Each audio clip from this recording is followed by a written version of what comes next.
The Bible accurately predicts incredibly specific and improbable facts that the authors couldn't have reasonably known otherwise, and I'd like to share those with you. Starting with Jeremiah 30. Jeremiah predicted that the descendants of the Israelites are not only going to return back to the land of Israel and rebuild the nation, but what specifically delivers this event will be the worst point in time in Jewish history, as it says that no day would be like it. So this is a multi-dimensional prophecy. It's not only what's going to happen, but when it will happen. And this happened. It was the rise of genocidal levels of anti-Semitism around the turn of the 20th century that pushed Jewish people from the places that they called home back to the land of Israel, where there they rebuilt and reestablished the nation. That was undoubtedly the worst point in time in Jewish history, and arguably one of the worst point in times in human history. I'm not the only one that thinks that. There are even famous atheist debate bro streamers on record saying, but like, I'm pretty sure the Holocaust was like probably one of the worst things ever. Do I sound like a shill if I say that? Like, I genuinely do believe the Holocaust was probably like one of the worst things ever. Probably one of the worst things in human history. Now, he doesn't say this because of some secret religious bias. No, he says this because something about that point in time feels like one of the worst point in times in human history.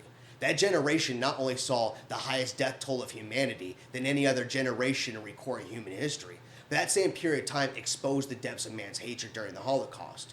And this prophecy wasn't self-fulfilled either. Hardly, if any, Jews were actually going to the land of Israel to fulfill some religious prophecy. The pioneers of Zionism were predominantly atheists. Like, they didn't believe in this stuff. They were going to Israel because they genuinely feared that if Jewish people didn't have a homeland, that they would go extinct, which, to their credit, almost later happened during the Holocaust. So all this happened naturally. Speaking of the Holocaust, the verses in Jeremiah 30 itself even describe Holocaust victims, as it says, "Can a man bear children? Then why do I see every man with his hands over his stomach like a woman in labor?"